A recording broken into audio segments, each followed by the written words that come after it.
Hello friends, welcome to our YouTube channel learn with NH. जैसा कि मैंने आपको बताया था दोस्तों, आज से हम राजस्थान की हिस्ट्री पढ़ना शुरू करेंगे।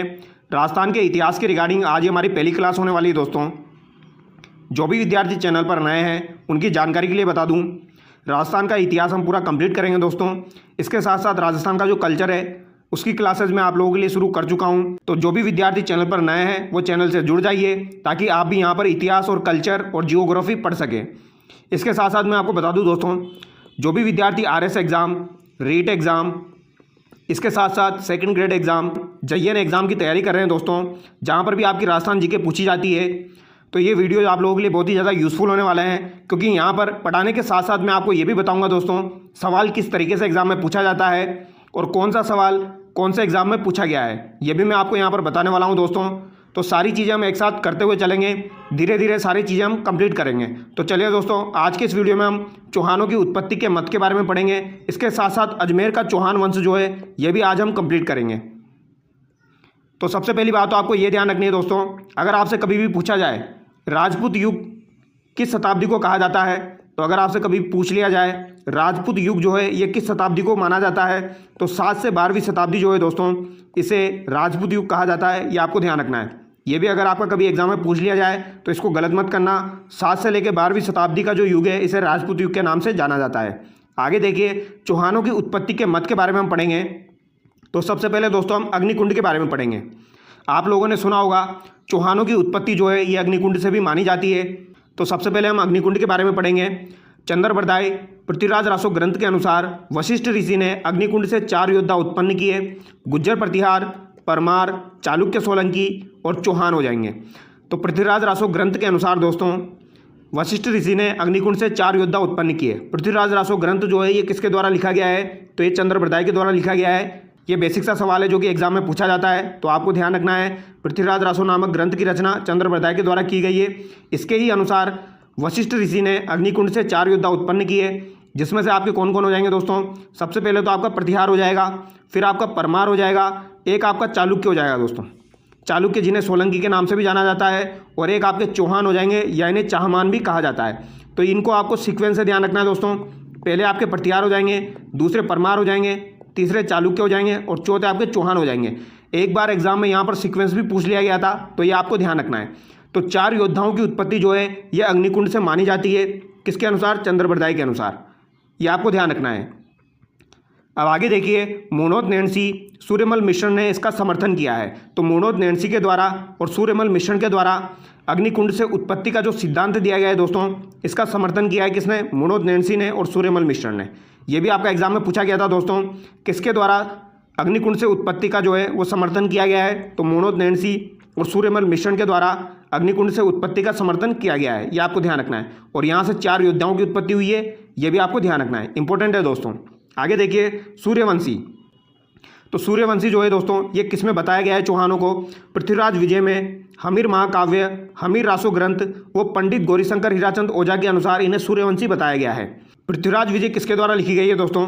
पृथ्वीराज विजय आपकी जयानक भट्ट के द्वारा लिखी गई है। किसके द्वारा लिखी गई है? जयानक भट्ट के द्वारा लिखी गई है। हमीर महाकाव्य जो है ये आपकी नयन चंद्र सूरी के द्वारा लिखी गई है। ये भी आपको ध्यान रखना है। नयन चंद्र सूरी के द्वारा आपकी हमीर महाकाव्य लिखी गई है। और हमीर रासो नामक 2 ग्रंथ है दोस्तों, दोनों आपको ध्यान रखना है। एक ग्रंथ तो आपका सारंगधर के द्वारा लिखा गया है और एक ग्रंथ जो है हमीर रासो ये आपका जोधराज के द्वारा लिखा गया है। ये भी आपको ध्यान रखना है। यानी सारंगधर और जोधराज के द्वारा हमीर रासो ग्रंथ की रचना की गई है। और इसके अलावा गौरीशंकर हीराचंद ओझा के अनुसार इन्हें सूर्यवंशी बताया गया है। ये आपको ध्यान रखना है। यानी कि GH ओझा के अनुसार और इसके साथ साथ पृथ्वीराज विजय, हमीर महाकाव्य और हमीर रासो के अनुसार चौहानों को सूर्यवंशी बताया गया है। ये भी आपका एग्जाम में पूछा जाता है।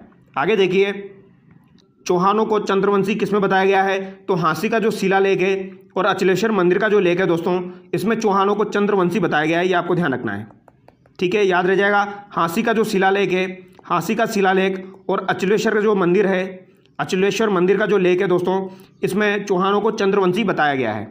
आगे देखिए, इंद्र का वंशज जो है ये चौहानों को किसमें कहा गया है? तो सेवाड़ी का जो अभिलेख है दोस्तों, सेवाड़ी का अभिलेख, सेवाड़ी का अभिलेख आपका कहाँ पर स्थित है? तो ये आपका पाली से मिला था, पाली में स्थित है। ये आपको ध्यान रखना है। सेवाड़ी का अभिलेख कहाँ पर हो जाएगा? पाली में हो जाएगा। रायपाल का सेवाड़ी का जो अभिलेख है इसमें चौहानों को इंद्र का वंशज बताया गया है। ये आपको ध्यान रखना है। ये भी आपसे पूछा जा सकता है। चंद्रवंशी तो काफ़ी बार एग्जाम में पूछा जाता है और अग्निकुंड वाला भी एग्जाम में पूछा जाता है। आगे देखिए, चौहानों को विदेशी किसने बताया है? तो चौहानों को विदेशी किसने बताया ये हम देख लेते हैं। कर्नल जेम्स टोड के द्वारा और विलियम कुक के द्वारा दोस्तों चौहानों को शक सीतियन बताया गया है, ये आपको ध्यान रखना है। यानी चौहानों की उत्पत्ति शक जाति से हुई है, ये किसने बताया है? ये कर्नल जेम्स टोड और विलियम कुक ने बताया है, ये आपको ध्यान रखना है। और अगर आपसे पूछा जाए हूणों की संतान किसके द्वारा बताया गया है चौहानों को, तो वीए स्मिथ के द्वारा बताया गया है। यानी हूणों की संतान जो है ये किसने कहा था? तो ये वीए स्मिथ ने कहा था, ये आपको ध्यान रखना है, ये काफ़ी बार एग्जाम में पूछा जाता है।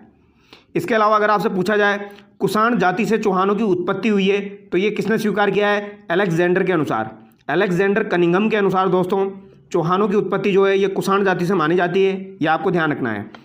ब्रोच गुज्जर तामपत्र 678 ईस्वी के आधार पर अलेक्जेंडर कनिंघम ने यह माना है कि चौहानों की उत्पत्ति जो है ये कुषाण जाति से हुई है,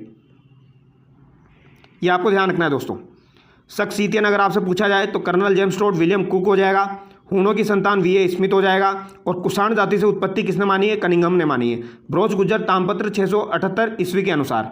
आगे देखिए, वैदिक आर्यों की संतान यानी कि विशुद्ध भारतीय किसने कहा है? तो सीवी वेद के अनुसार और गौरीशंकर हीराचंद ओझा के अनुसार चौहानों को वैदिक आर्यों की संतान बताया गया है। यानी सीवी वेद के अनुसार और दोस्तों गौरीशंकर हीराचंद ओझा के अनुसार, गौरीशंकर हीराचंद ओझा के अनुसार दोस्तों चौहानों को सूर्यवंशी भी बताया गया है और साथ ही साथ वैदिक आर्यों की संतान भी कहा गया है, ये आपको ध्यान रखना है। और सीवी वेद के अनुसार भी चौहानों को वैदिक आर्यों की संतान कहा गया है, ये काफ़ी बार एग्जाम में पूछा जाता है दोस्तों, इसीलिए मैं इसमें थोड़ा सा टाइम ले रहा हूँ। सीवी वेद के अनुसार चौहानों को वैदिक आर्यों की संतान कहा गया है और जीएच ओझा के अनुसार भी चौहानों को वैदिक आर्यों की संतान बताया गया है।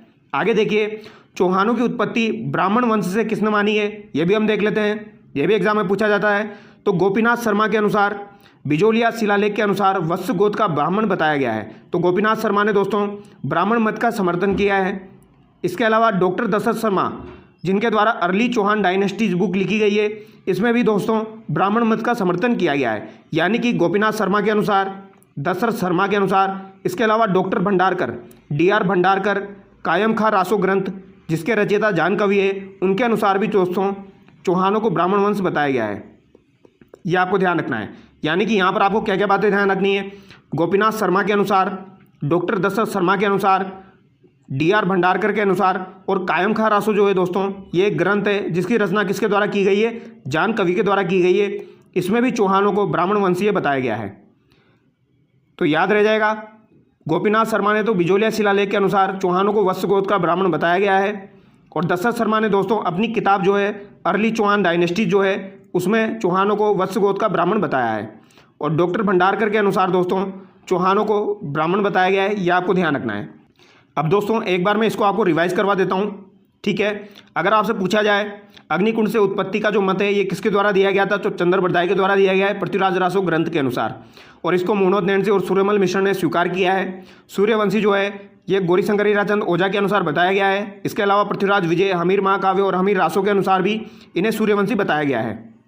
और अगर आपसे पूछा जाए चंद्रवंशी चौहानों को किस अभिलेख में कहा गया है? तो हांसी का शिलालेख और अचलेश्वर मंदिर का जो लेख है इसमें चौहानों को चंद्रवंशी बताया गया है। और इंद्र का वंशज जो है ये सेवाड़ी का अभिलेख है उसमें बताया गया है। और विदेशी मत में शक सीतियन जाति से उत्पत्ति जो है ये कर्नल टोड और विलियम कुक ने स्वीकार की है। और हूणों से उत्पत्ति जो है ये किसने बताया है? ये वीए स्मिथ ने बताया है। कुषाण जाति से उत्पत्ति जो है ये चौहानों की किसने स्वीकार की है? अलेक्जेंडर कनिंघम ने। किसके अनुसार? ब्रोच गुज्जर तामपत्र के अनुसार। और वैदिक आर्यों की संतान किसने कहा है दोस्तों?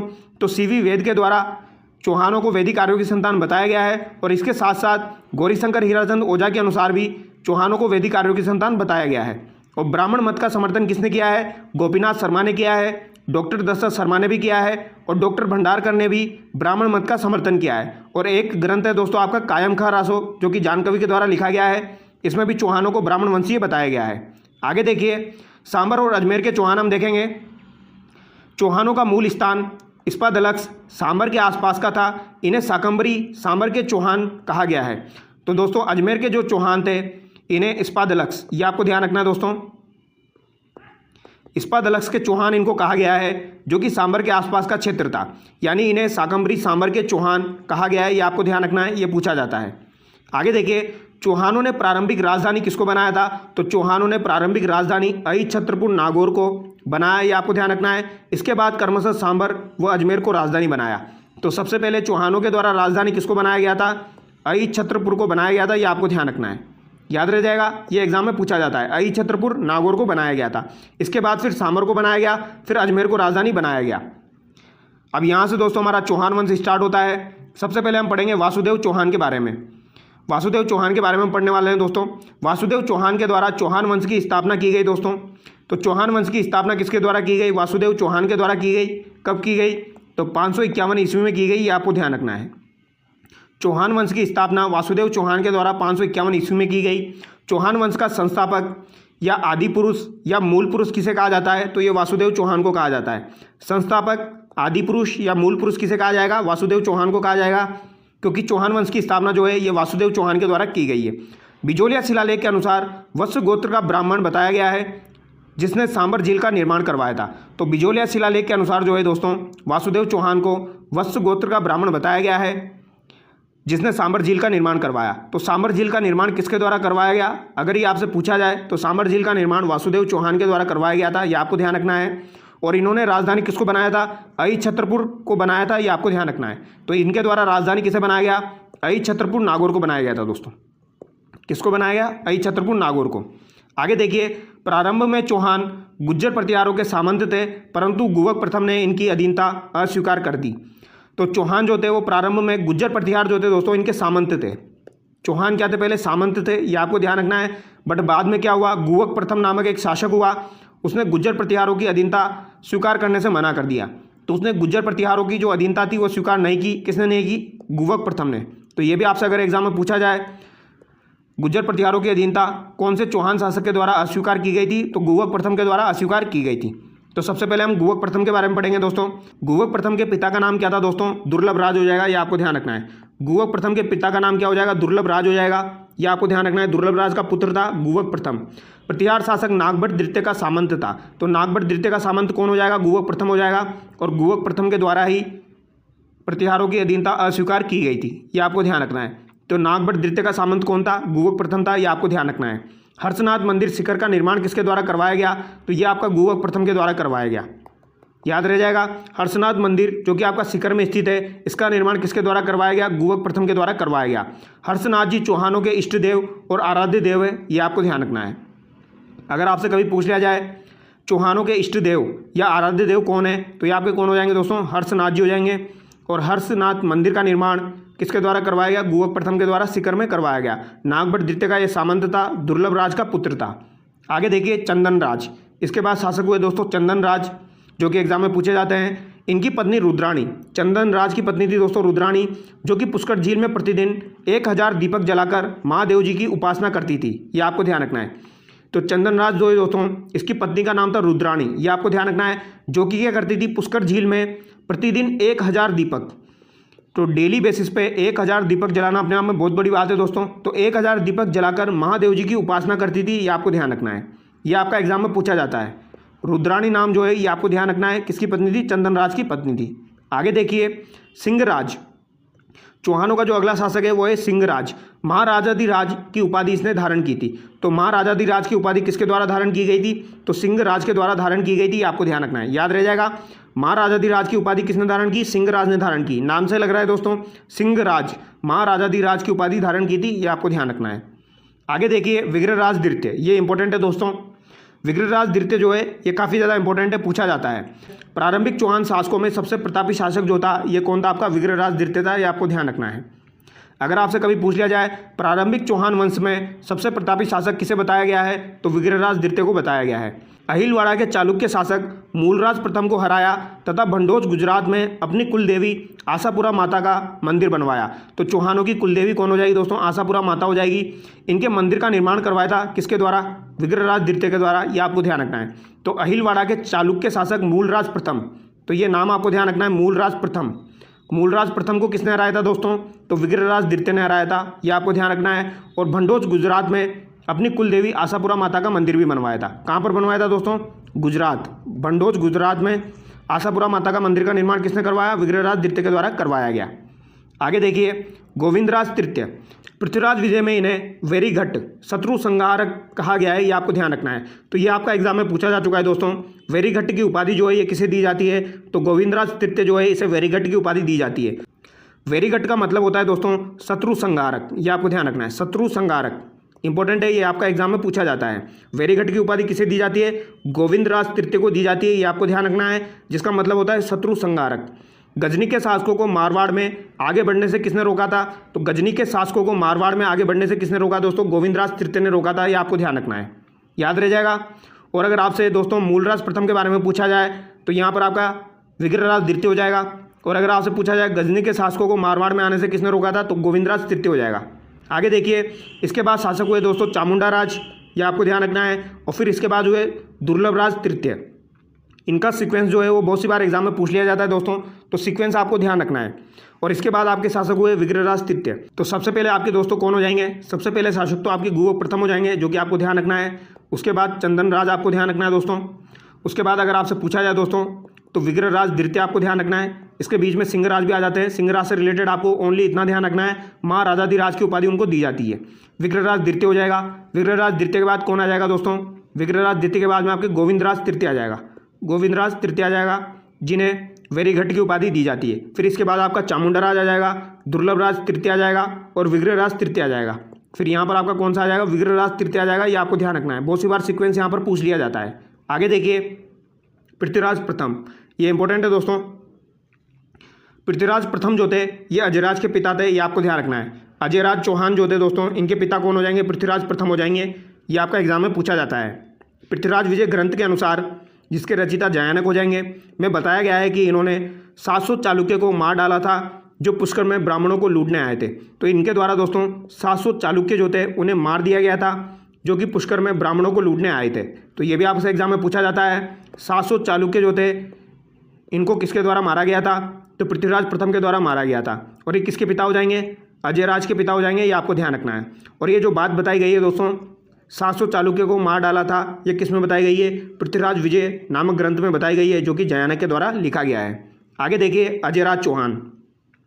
अजयराज चौहान जो है इनका कार्यकाल जो है दोस्तों ये 1105 से लेके 1133 रहा है, ये आपको ध्यान रखना है। 1105 से लेके 1133 जो है ये अजयराज चौहान का कार्यकाल रहा है। ये भी आपका एग्जाम में पूछ लिया जाता है, यहाँ पर आपको ध्यान रखना है। 1113 ईस्वी में अजमेर की स्थापना कर अजमेर को राजधानी बनाया। तो एग्जाम में पूछा जाता है दोस्तों अजमेर नगर की स्थापना किसके द्वारा की गई थी, तो ये अजयराज के द्वारा की गई थी। और अगर आपसे पूछा जाए अजमेर को राजधानी किसके द्वारा बनाया गया था, तो अजमेर को राजधानी जो है ये अजयराज चौहान के द्वारा बनाया गया था। अजमेर नगर की स्थापना कब की गई, तो 1113 ईस्वी में की गई, ये भी आपको ध्यान रखना है। अजय देव अजय प्रिय नाम से चांदी के सिक्के चलाए, पृथ्वी को चांदी के सिक्कों से भर दिया था, ये भी आपको ध्यान रखना है। यानी कि इन्होंने अपने नाम के सिक्के चलाए थे दोस्तों। अपने नाम के जो सिक्के थे वो किसके द्वारा चलाए गए थे, अजयराज के द्वारा चलाए गए थे, अजय देव अजय प्रिय नाम से। अगर ये भी आपसे पूछ लिया जाए तो ये भी आप बता देना, अजय देव और अजय प्रिय नाम से इन्होंने सिक्के चलवाए थे। और पृथ्वी को चांदी के सिक्कों से भर देने का जो श्रेय है दोस्तों वो भी किसको दिया जाता है, ये भी आपके अजयराज चौहान को दिया जाता है, ये आपको ध्यान रखना है। तो ये काफ़ी बार एग्जाम में पूछा गया है दोस्तों, पृथ्वी को चांदी के सिक्कों से भर देने का श्रेय किसे दिया जाता है, तो ये अजयराज चौहान को दिया जाता है। सिक्कों पर इनकी रानी सोमल देवी का भी नाम मिलता है, ये आपको ध्यान रखना है। तो जो भी सिक्के इनके द्वारा जारी किए गए थे उनमें सोमल देवी का नाम भी मिलता है। तो एक बार एग्जाम में पूछा गया था दोस्तों अपनी रानी के नाम से सिक्के किसके द्वारा जारी किए गए थे, तो अपनी रानी के नाम से सिक्के अजयराज चौहान के द्वारा जारी किए गए थे, ये आपको ध्यान रखना है। सोमल देवी के नाम के सिक्के अजयराज चौहान के द्वारा जारी किए गए थे। तो यहाँ पर आपको क्या ध्यान रखना है, 1113 ईस्वी ध्यान रखना है। अजमेर को राजधानी बनाया, अजय देव और अजय प्रिय नाम से इन्होंने चांदी के सिक्के चलाए। और अगर आपसे पूछा जाए पृथ्वी को चांदी के सिक्कों से भर देने का श्रेय किसे जाता है, तो अजयराज चौहान को जाता है। सिक्कों पर इनकी रानी सोमल देवी का भी नाम मिलता है। आगे देखिए दोस्तों, अर्णोराज जिन्हें आनाजी के नाम से भी जाना जाता है, इनका कार्यकाल हो जाएगा दोस्तों 1133 से लेकर 1155 ईस्वी। कितना हो जाएगा, 1133 से लेकर 1155 ईस्वी, ये आपको ध्यान रखना है। इन्हें अर्णोराज या आनाजी भी इन्हें कहा जाता है। तुर्क आक्रमणकारियों को खदेड़ा और मालवा के नरवर्मन को पराजित किया। तो अर्णोराज के द्वारा दोस्तों तुर्क आक्रमणकारियों को खदेड़ा गया था और मालवा के नरवर्मन को भी पराजित किया गया था, ये आपको ध्यान रखना है। तो अगर आपसे पूछा जाए मालवा के नरवर्मन को किसने पराजित किया, तो अर्णोराज के द्वारा पराजित किया गया। और तुर्क आक्रमणकारियों को किसने खदेड़ा था, तो ये भी अर्णोराज के द्वारा खदेड़ा गया था। ये आपका दोस्तों एक बार एग्जाम में पूछा जा चुका है। इस स्थान को शुद्ध करने के लिए हवन कराया और चंद्रा नदी का जल रोककर 1137 ईस्वी में आना सागर झील का निर्माण करवाया। तो अगर आपसे पूछा जाए आना सागर झील का निर्माण कब करवाया गया, तो 1137 ईस्वी में आना सागर झील का निर्माण अर्णोराज के द्वारा करवाया गया था। यह आपको ध्यान रखना है। हालांकि सन एग्जाम में नहीं पूछा जाता है, बट फिर भी आपको ध्यान रखना है 1137 ईस्वी में आना सागर झील का निर्माण किसके द्वारा करवाया गया, अर्णोराज के द्वारा करवाया गया। पुष्कर में वराह मंदिर का निर्माण जो है यह भी आपका अर्णोराज के द्वारा करवाया गया था। अगर आपसे कभी भी पूछा जाए वराह मंदिर का निर्माण पुष्कर में किसके द्वारा करवाया गया था, तो यह अर्णोराज के द्वारा करवाया गया था। आगे देखिए, देवबोध और धर्मघोष इनके दरबारी विद्वान थे। तो ये भी आपसे एग्जाम में पूछा जाएगा। देवबोध और धर्मघोष जो थे दोस्तों, ये किसके दरबारी विद्वान थे, तो ये अर्णोराज के दरबारी विद्वान थे। वेरी वेरी इंपॉर्टेंट है, ध्यान रखना है। देवबोध और धर्मघोष जो है ये आपके अर्णोराज के दरबारी विद्वान हो जाएंगे। परम भट्टारक महाराजाधिराज परमेश्वर उपाधि इन्होंने धारण की, ये आपको ध्यान रखना है। महाराजाधिराज की उपाधि तो दोस्तों सिंहराज को दी जाती है, बट अगर आपसे पूछी जाए परम भट्टारक महाराजाधिराज परमेश्वर की उपाधि किसने धारण की थी, तो ये अर्णोराज के द्वारा धारण की गई थी। ठीक है। चालुक्य शासक कुमारपाल ने इनको आबू के युद्ध में हरा दिया था। इस युद्ध का वर्णन प्रबंध चिंतामणि लेखक मेरुतुंग व प्रबंध कोश लेखक राजशेखर में मिलता है। तो ये इंपॉर्टेंट बात है दोस्तों, ये आपको ध्यान रखनी है। चालुक्य शासक कुमारपाल ने इनको आबू के युद्ध में हरा दिया था, यानी अर्णोराज जो है दोस्तों ये पराजित हो गया था। किसके द्वारा, कुमारपाल के द्वारा आबू के युद्ध में। इंपॉर्टेंट पॉइंट है, ये ध्यान रखना है। इस युद्ध का वर्णन किस में मिलता है, तो प्रबंध चिंतामणि में मिलता है दोस्तों, जिसके लेखक कौन हो जाएंगे, मेरुतुंग हो जाएंगे। तो प्रबंध चिंतामणि जो है ये काफ़ी बार एग्जाम में पूछी जाती है, ये आपको ध्यान रखना है। ये किसके द्वारा लिखी गई है, मेरुतुंग के द्वारा लिखी गई है। और प्रबंध घोष जो है दोस्तों ये आपकी राजशेखर के द्वारा लिखी गई है, ये आपको ध्यान रखना है। अगर आपसे प्रबंध चिंतामणि के बारे में पूछा जाए तो ये किसके द्वारा लिखी गई है, मेरुतुंग के द्वारा लिखी गई है, ये आपको ध्यान रखना है। और अगर आपसे पूछा जाए प्रबंध कोश जो है दोस्तों ये किसके द्वारा लिखी गई है, तो ये राजशेखर के द्वारा लिखी गई है। इंपॉर्टेंट है, ये आपको ध्यान रखना है दोस्तों, काफ़ी बार एग्जाम में पूछी जाती है। आगे देखिए, चालुक्य नरेश जयसिंह सिद्धराज की पुत्री कंचन देवी से विवाह किया। तो चालुक्य नरेश जयसिंह सिद्धराज की पुत्री कंचन देवी से इन्होंने विवाह भी किया था, ये आपको ध्यान रखना है। यानी इनकी जो रानी थी दोस्तों वो चालुक्य थी, ये आपको ध्यान रखना है। इनकी रानी जो हो जाएगी वो आपकी चालुक्य हो जाएगी, ये आपको ध्यान रखना है। आगे देखिए, इनकी हत्या जो है दोस्तों इनके बेटे जगदेव चौहान ने की थी, ये पॉइंट भी आपको ध्यान रखना है। ये भी काफ़ी बार एग्जाम में पूछा जाता है दोस्तों। इनकी जो हत्या है ये किसके द्वारा की गई थी, तो इनके बेटे जगदेव चौहान के द्वारा इनकी हत्या की गई थी। और जगदेव चौहान जो है इसे चौहानों का पितृहंता कहा जाता है। चौहानों का पितृहंता किसे कहा जाता है, तो ये जगदेव चौहान को कहा जाता है। जगदेव चौहान जो था दोस्तों ये किसका पुत्र था, ये अर्णोराज का ही पुत्र था और इसके द्वारा ही अर्णोराज की हत्या की गई थी। तो ये इंपॉर्टेंट पॉइंट है, ये आपको ध्यान रखना है। आगे देखिए, अर्णोराज के 4 पुत्र जगदेव, विग्रहराज चतुर्थ, अपर गांगे, सोमेश्वर चारों शासक बने थे। तो इसके 4 पुत्र थे दोस्तों, जिसमें से जगदेव जो था उसने तो अर्णोराज की हत्या कर दी थी। विग्रहराज चतुर्थ, अपर गांगे, सोमेश्वर जो थे वो इसके 4 बेटे थे, ये आपको ध्यान रखना है। और चारों के चारों जो थे दोस्तों वो शासक बने थे, ये भी आपको ध्यान रखना है। तो ये भी आपसे एग्जाम में पूछा जा सकता है। जगदेव, अपर गांगे, सोमेश्वर, विग्रहराज ये किसके बेटे थे, तो ये अर्णोराज के बेटे थे। बिजोलिया अभिलेख में सोमेश्वर की उपाधि प्रताप लंकेश्वर मिलती है। तो दोस्तों बिजोलिया का जो अभिलेख है उसमें सोमेश्वर जो है दोस्तों इसको प्रताप लंकेश्वर की उपाधि दी जाती है, आपको ध्यान रखना है। प्रताप लंकेश्वर की उपाधि दी जाती है। ये भी आपका दोस्तों आरपीएससी के द्वारा एग्जाम में पूछा गया था। प्रताप लंकेश्वर की उपाधि किसे दी जाती है, तो ये सोमेश्वर चौहान को दी जाती है, ये आपको ध्यान रखना है। किसको दी जाती है, सोमेश्वर को दी जाती है। वेरी वेरी इंपॉर्टेंट है दोस्तों, ये आपको ध्यान रखनी है। प्रताप लंकेश्वर की उपाधि किसे दी जाती है, सोमेश्वर को दी जाती है। आगे देखिए, अब हम यहाँ पर पढ़ेंगे दोस्तों विग्रहराज चतुर्थ के बारे में।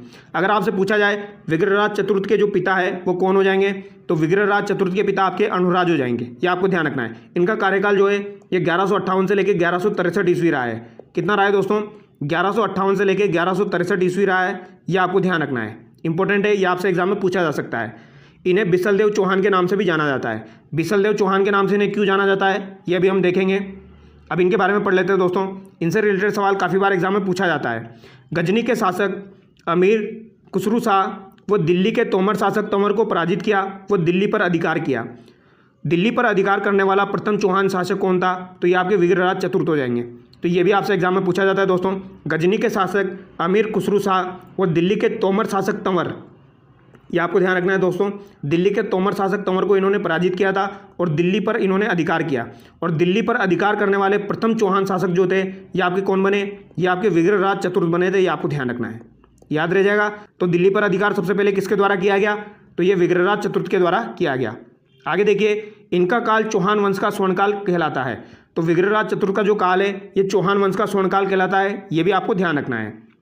इंपॉर्टेंट है, ये आपसे पूछा जा सकता है। चौहानों का स्वर्णकाल जो है ये विग्रहराज चतुर्थ के काल को कहा जाता है। आगे देखिए, इनसे रिलेटेड प्रमुख ग्रंथ है दोस्तों, ये भी आपको ध्यान रखना है, जैसे कि ललित विग्रहराज। ललित विग्रहराज जो है दोस्तों, इसकी रचना किसके द्वारा की गई है? तो यह ग्रंथ दरबारी कवि सोमदेव के द्वारा लिखा गया है, ये आपको ध्यान रखना है। विग्रहराज चतुर्थ जो है इनका ही दरबारी कवि था दोस्तों, सोमदेव के द्वारा ललित विग्रहराज की रचना की गई है, ये आपको ध्यान रखना है, जिसमें विग्रहराज और देसल देवी की प्रेम कहानी का काल्पनिक वर्णन मिलता है। तो विग्रहराज और देसल देवी की प्रेम कहानी का काल्पनिक वर्णन किसमें मिलता है? तो ये आपका ललित विग्रहराज में मिलता है, ये आपसे पूछा जा सकता है दोस्तों। यहाँ पर नाम आपको ध्यान रखना है दोस्तों, देसल देवी। तो विग्रहराज और देसल देवी की प्रेम कहानी का काल्पनिक वर्णन है दोस्तों, ये आपका किसमें मिलता है? ललित विग्रहराज में मिलता है। और यह ग्रंथ किसके द्वारा लिखा गया है? सोमदेव के द्वारा लिखा गया है।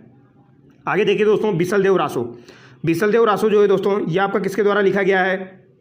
ये आपका दरबारी कवि नरपति नाला के द्वारा लिखा गया है। किसके द्वारा लिखा गया है? वेरी वेरी इंपॉर्टेंट है, नरपति नाला के द्वारा लिखा गया है। ये किसका दरबारी कवि हो जाएगा? विग्रहराज चतुर्थ का दरबारी कवि हो जाएगा। इस ग्रंथ में बिसलदेव राजमती की प्रेम कहानी का वर्णन मिलता है, ये आपको ध्यान रखना है। तो बिसलदेव और राजमती की प्रेम कहानी का वर्णन किस में मिलता है दोस्तों?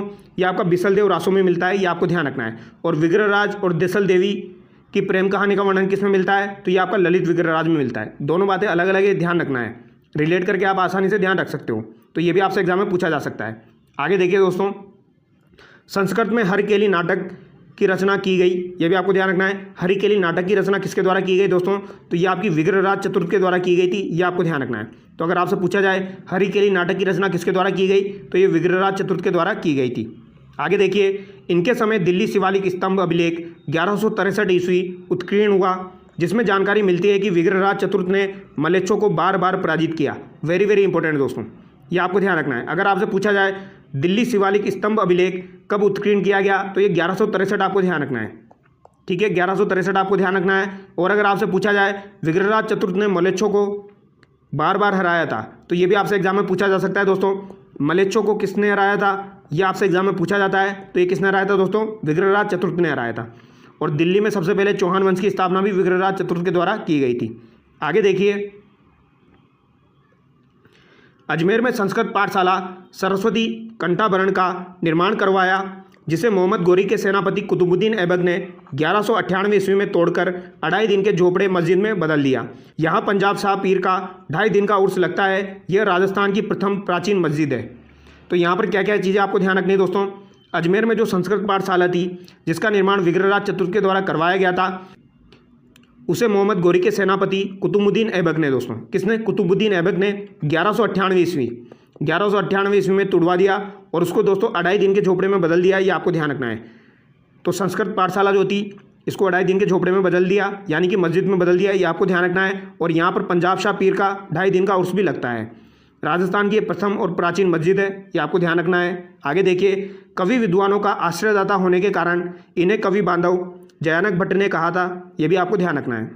यानी कि विद्वानों को शरण देने के कारण, कवियों को शरण देने के कारण इन्हें कवि बांधव भी कहा जाता है दोस्तों।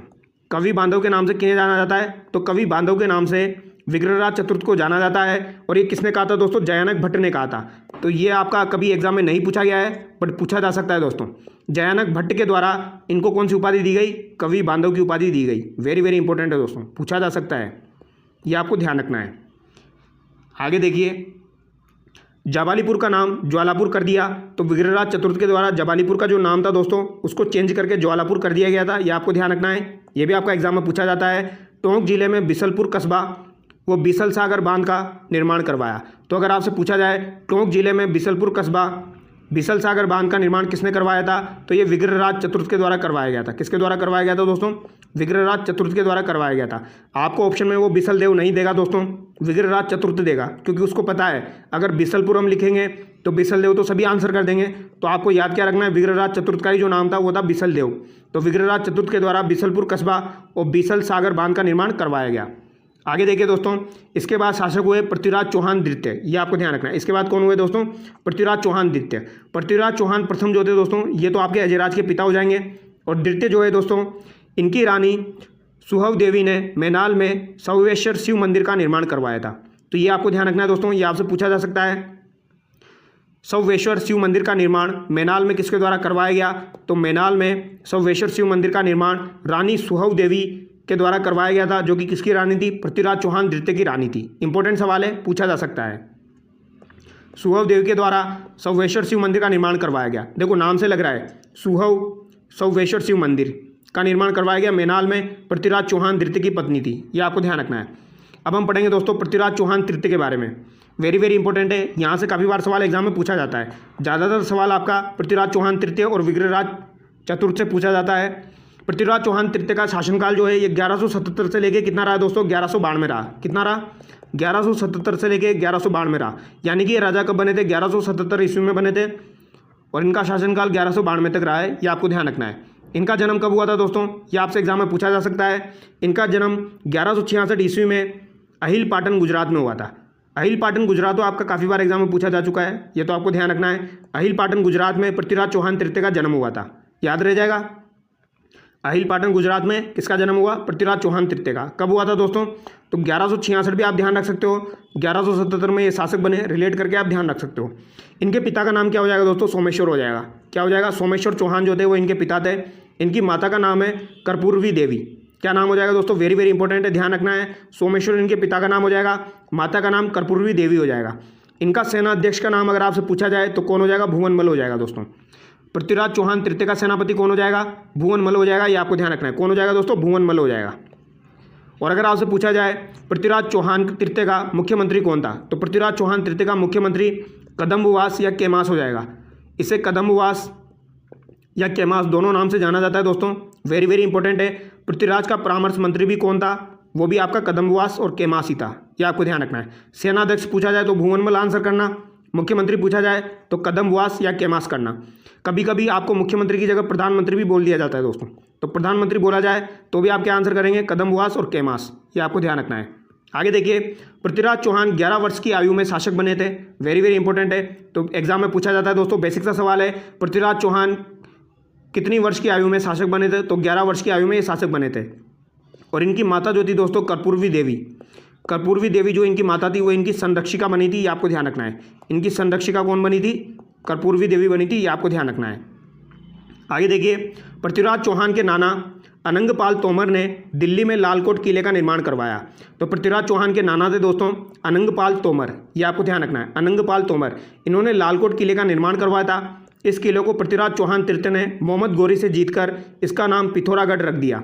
तो पिथौरागढ़ नाम किसका रखा गया था? लालकोट किले का रखा गया था। यह आपको ध्यान रखना है, जिसका निर्माण इनके नाना अनंगपाल तोमर ने करवाया था। जब मोहम्मद गोरी को हराया था दोस्तों तो इसका नाम पिथौरागढ़ कर दिया गया था।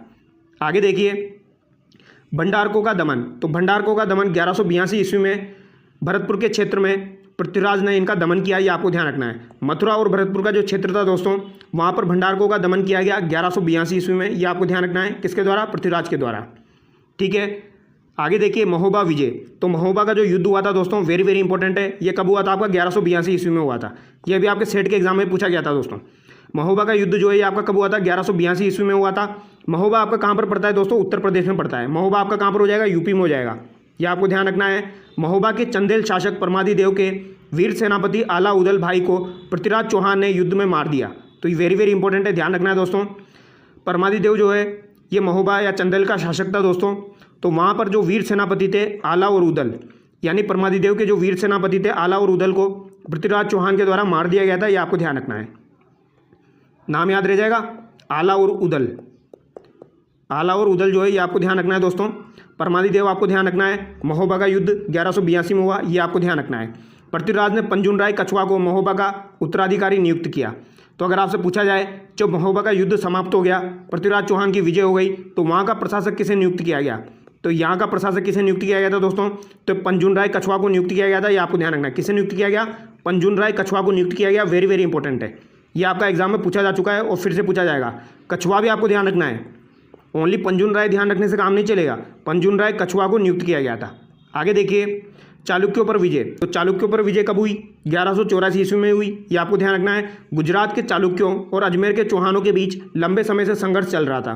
पृथ्वीराज रासो के अनुसार पृथ्वीराज ने आबू राजकुमारी इच्छेनी से विवाह कर लिया, जिससे गुजरात के चालुक्य शासक भीमदेव द्वितीय नाराज हो गए। ये नाम आपको ध्यान रखना है दोस्तों, भीमदेव द्वितीय, जो कि आपके चालुक्य शासक थे। गुजरात के, ये आपको ध्यान रखना है। तो पृथ्वीराज चौहान के द्वारा दोस्तों राजकुमारी इच्छनी से विवाह कर लिया गया था, जो कि कहाँ की राजकुमारी थी? आबू की राजकुमारी थी पृथ्वीराज रासो के अनुसार। तो गुजरात के चालुक्य शासक जो थे भीमदेव सेकंड यहाँ पर नाराज हो गए। अब आगे देखिए आगे क्या हुआ। भीमदेव द्वितीय के प्रधानमंत्री जगदेव प्रतिहार, भीमदेव द्वितीय का प्रधानमंत्री था दोस्तों जगदेव प्रतिहार, वो पृथ्वीराज की सेना के मध्य नागौर का युद्ध हुआ और बाद में संधि हो गई। तो दोस्तों पृथ्वीराज और जगदेव प्रतिहार के बीच में नागौर का युद्ध हुआ था। कौन सा युद्ध हुआ? नागौर का युद्ध हुआ था, बट बाद में संधि हो गई, ये आपको ध्यान रखना है। और अगर आपसे नाम पूछा जाए जगदेव प्रतिहार जो था ये किसका प्रधानमंत्री था? तो भीमदेव द्वितीय का हो जाएगा। आगे देखिए कन्नौज के बारे में देखते हैं। कन्नौज यूपी में पड़ता है आपका दोस्तों। कन्नौज यूपी के शासक जयचंद गढ़वाल की पुत्री संयोगिता से पृथ्वीराज ने गंधर्व विवाह किया, ये भी आपको ध्यान रखना है। तो दोस्तों ये तो आपने सुना ही होगा, गंधर्व विवाह किया गया था, ये आपको ध्यान रखना है। किससे किया गया था? संयोगिता से किया गया था। और ये किसकी पुत्री थी? जयचंद गढ़वाल की पुत्री थी, जो कि कन्नौज का शासक था। आगे देखिए तराइन का प्रथम युद्ध। तराइन का प्रथम युद्ध दोस्तों 1191 ईस्वी में हुआ था। वेरी वेरी इंपॉर्टेंट है, काफ़ी बार एग्जाम में पूछा जाता है। तराइन वर्तमान में करनाल हरियाणा में स्थित है, ये आपको ध्यान रखना है। तराइन कहाँ पर है दोस्तों? हरियाणा में है, ये आपको ध्यान रखना है। कहाँ पर हो जाएगा? करनाल हरियाणा में हो जाएगा। पृथ्वीराज चौहान तृतीय और मोहम्मद गौरी के मध्य युद्ध हुआ, जिसमें पृथ्वीराज चौहान जीत गए। तो तराइन का प्रथम युद्ध जो है दोस्तों ये पृथ्वीराज चौहान तृतीय और मोहम्मद गौरी के मध्य हुआ था, और यहाँ पर पृथ्वीराज चौहान की विजय हुई थी, याद रह जाएगा। पृथ्वीराज चौहान तृतीय और मोहम्मद गौरी के मध्य युद्ध हुआ था तराइन का प्रथम, और यहाँ पर पृथ्वीराज चौहान जीत गए थे। पृथ्वीराज चौहान के दिल्ली सामंत गोविंदराज ने मोहम्मद गौरी का दांत तोड़ दिया था। तो ये भी आपसे पूछा जा सकता है दोस्तों, मोहम्मद गौरी का दांत किसके द्वारा तोड़ा गया था? तो गोविंदराज जो कि पृथ्वीराज का सामंत था उसके द्वारा तोड़ा गया था, ये आपको ध्यान रखना है। गोविंदराज के द्वारा दोस्तों मोहम्मद गौरी का दांत तोड़ दिया गया था। आगे देखिए मोहम्मद गौरी गजनी भाग गया, पृथ्वीराज ने पीछा नहीं किया। तो मोहम्मद गौरी जो था दोस्तों ये हार कर गजनी भाग गया था। फिर अगले ही साल तराइन का द्वितीय युद्ध हुआ दोस्तों 1192 ईस्वी में, यह आपको ध्यान रखना है। तो 1192 ईस्वी में तराइन का द्वितीय युद्ध हुआ, पृथ्वीराज चौहान तृतीय व मोहम्मद गौरी के मध्य हुआ, यह आपको ध्यान रखना है। पृथ्वीराज चौहान यहाँ पर हार गए। तो तराइन का जो द्वितीय युद्ध हुआ था 1192 में हुआ, यानी मोहम्मद गौरी और पृथ्वीराज चौहान के मध्य दो युद्ध हुए थे, ये आपको ध्यान रखना है। एक तो 1191 में हुआ दोस्तों, और एक आपका 1192 में हुआ, और यहाँ पर पृथ्वीराज चौहान हार गए। भारत में मुस्लिम शासन की स्थापना हुई। तो दोस्तों जब पृथ्वीराज चौहान तराइन के द्वितीय युद्ध में हार गए थे तो भारत में मुस्लिम शासन की स्थापना हुई थी, ये आपको ध्यान रखना है। तो भारत में मुस्लिम शासन की स्थापना कब हुई? तो ये भी आपसे पूछा जा सकता है। यह आपकी तराइन के द्वितीय युद्ध के बाद हुई थी। पृथ्वीराज चौहान को सिरसा के पास बंदी बना लिया गया। तो पृथ्वीराज चौहान को सिरसा के पास बंदी बना लिया गया था, ये भी आपको ध्यान रखना है। आगे देखिए दोस्तों, पृथ्वीराज रासो के अनुसार मोहम्मद गौरी पृथ्वीराज को गजनी ले गया। तो पृथ्वीराज रासो के अनुसार मोहम्मद गौरी जो था दोस्तों ये पृथ्वीराज को कहाँ पर ले गया? गजनी ले गया, ये आपको ध्यान रखना है। कहाँ पर ले गया दोस्तों? गजनी ले गया। और जहाँ चंद्रप्रदाय ने एक दोहा बोला और शब्दवेदी बाण से पृथ्वीराज ने मोहम्मद गौरी को मार दिया। दोहा क्या था दोस्तों? 4 बांस 24 गण अंगुल अष्ट प्रमाण, 4 बांस 24 गण अंगुल अष्ट प्रमाण, ता ऊपर सुल्तान है मत चूकी चौहान। तो ये दोहा बोला गया था चंद्रप्रदाय के द्वारा दोस्तों, यह आपको ध्यान रखना है। और यहाँ पर पृथ्वीराज के द्वारा मोहम्मद गौरी को शब्दवेदी बाण से मार दिया गया था। आगे देखिए कुछ महत्वपूर्ण बिंदु है, ये भी आपको ध्यान रखना है। मोहम्मद गौरी भारत में मुस्लिम साम्राज्य का संस्थापक बना, यह आपको ध्यान रखना है दोस्तों। अगर आपसे पूछा जाए भारत में मुस्लिम साम्राज्य का संस्थापक कौन बना, तो ये मोहम्मद गौरी बना, यह आपको ध्यान रखना है। पृथ्वीराज चौहान को अंतिम हिंदू सम्राट कहा जाता है। तो ये वेरी वेरी इंपॉर्टेंट है दोस्तों। अंतिम हिंदू सम्राट जो है ये किसे कहा जाता है? तो पृथ्वीराज चौहान तृतीय को कहा जाता है, ये आपको ध्यान रखना है। किसे कहा जाता है? पृथ्वीराज चौहान तृतीय को अंतिम हिंदू सम्राट कहा जाता है। पृथ्वीराज चौहान ने चारों ओर दुश्मनों का खात्मा कर दल पुंगल विश्व विजेता की उपाधि धारण की। इसकी अन्य उपाधि राय पिथौरा भी है। तो पृथ्वीराज चौहान को दोस्तों दल पुंगल की उपाधि दी जाती है। किसकी उपाधि दी जाती है? दल पुंगल की उपाधि दी जाती है, और राय पिथौरा की उपाधि दी जाती है, ये आपको ध्यान रखना है। ठीक है, दल पुंगल का मतलब क्या होता है दोस्तों? विश्व विजेता, ये आपको ध्यान रखना है। आगे देखिए पृथ्वीराज चौहान के दरबारी कवि कौन कौन हो जाएंगे? चंद्रप्रदाय हो जाएंगे, जयानक हो जाएंगे, विद्यापति गौड़ हो जाएंगे दोस्तों, वागीश्वर जनार्दन हो जाएंगे, वेरी वेरी इंपॉर्टेंट है, जनार्दन हो जाएंगे, विद्यापति गौड़ हो जाएंगे, आशाधर और विश्व स्वरूप थे, ये आपको ध्यान रखना है। यानी विश्व स्वरूप जो है दोस्तों, इसके अलावा वागीश्वर, विद्यापति, वागीश्वर, विद्यापति और आशाधर जो है ये पृथ्वीराज चौहान के दरबारी कवि हो जाएंगे। और इसके अलावा चंद्रप्रदाय और जयानक तो आपको याद है ही सही। आगे देखिए पृथ्वीराज रासो ग्रंथ पिंगल भाषा में चंद्रप्रदाय ने लिखा। तो पृथ्वीराज रासो ग्रंथ जो है दोस्तों ये पिंगल भाषा में लिखा गया है, ये भी आपको ध्यान रखना है। इस ग्रंथ को चंद्रप्रदाय के पुत्र जलहण ने पूरा किया, वेरी वेरी इंपॉर्टेंट दोस्तों। पृथ्वीराज रासो जो है दोस्तों इसको किसके द्वारा पूरा किया गया? तो चंद्रप्रदाय का जो पुत्र था जलहण, इसके द्वारा पृथ्वीराज रासो को पूरा किया गया है, वेरी वेरी इंपॉर्टेंट है, ध्यान रखना है। किसके द्वारा पूरा किया गया? जलहण के द्वारा। चंद्रप्रदाय का मूल नाम क्या था दोस्तों? पृथ्वीभट्ट वल्लादी था, ये आपको ध्यान रखना है। तो चंद्रप्रदाय का नाम क्या हो जाएगा दोस्तों? पृथ्वीभट्ट हो जाएगा, ये आपको ध्यान रखना है दोस्तों। ये आपका एग्जाम में पूछा जा चुका है। चंद्रप्रदाय जो है इसका मूल नाम क्या हो जाएगा? पृथ्वीभट्ट वल्लादी हो जाएगा। ठीक है, एक बार एग्जाम में पूछा गया था पृथ्वीभट्ट के नाम से किसे जाना जाता है? तो चंद्रप्रदाय को जाना जाता है। पृथ्वीराज विजय ग्रंथ संस्कृत भाषा में जयानक ने लिखा, तो पृथ्वीराज विजय जो है ये जयानक के द्वारा लिखा गया है। पृथ्वीराज चौहान के घोड़े का नाम अगर आपसे पूछा जाए तो क्या हो जाएगा दोस्तों? नाट्यरंभा हो जाएगा। क्या हो जाएगा दोस्तों? नाट्यरंभा। नाट्यरंभा जो है ये किसके घोड़े का नाम हो जाएगा? ये आपके पृथ्वीराज चौहान के घोड़े का नाम हो जाएगा, ये आपको ध्यान रखना है। और महाराणा प्रताप के घोड़े का नाम क्या था दोस्तों? चेतक था, और यहाँ पर नाट्यरंभा हो जाएगा। पृथ्वीराज की छतरी कहाँ पर स्थित है? तो काबुल अफगानिस्तान में पृथ्वीराज की छतरी स्थित है। वेरी वेरी इंपॉर्टेंट है, ध्यान रखना है। पृथ्वीराज चौहान की छतरी कहाँ पर हो जाएगी दोस्तों? काबुल अफगानिस्तान में हो जाएगी, ये आपको ध्यान रखनी है। कहाँ पर हो जाएगी दोस्तों? काबुल अफगानिस्तान में हो जाएगी। और पृथ्वीराज का स्मारक जो है ये तारागढ़ अजमेर में बना हुआ है। कहाँ पर बना हुआ है? तारागढ़ अजमेर में बना हुआ है। और काबुल अफगानिस्तान में दोस्तों पृथ्वीराज चौहान तृतीय की छतरी हो जाएगी, ये आपको ध्यान रखना है। और एक और चीज़ आपको ध्यान रखनी है दोस्तों, 1191 में जब तराइन का प्रथम युद्ध हुआ था तब दोस्तों पृथ्वीराज चौहान तृतीय का जो सेनापति था वो कौन था? चामुंडराय था, ये आपको ध्यान रखना है। कौन था? चामुंडराय था, ये भी आपको ध्यान रखना है। तराइन का जो प्रथम युद्ध हुआ था उसमें पृथ्वीराज चौहान तृतीय का जो सेनापति था वो चामुंडराय था, ये आपको ध्यान रखना है। ठीक है, छतरी अगर आपसे पूछी जाए तो काबुल अफगानिस्तान में हो जाएगी, और स्मारक पूछा जाए तो तारागढ़ अजमेर हो जाएगा। तो दोस्तों यहाँ पर अजमेर का चौहान वंश हमारा कंप्लीट होता है। ठीक है, मैंने काफ़ी कम टाइम में आपका अजमेर का चौहान वंश और चौहानों की जो उत्पत्ति है उसके बारे में पढ़ाया दोस्तों। अगले वीडियो में हम जालोर, रणथंभौर, कोटा बूंदी और आबू यानी सिरोही के चौहान वंश को कंप्लीट कर लेंगे। तो अगर आपको वीडियो अच्छा लगा है दोस्तों तो वीडियो को लाइक करें, चैनल को सब्सक्राइब करें। Thank you so much.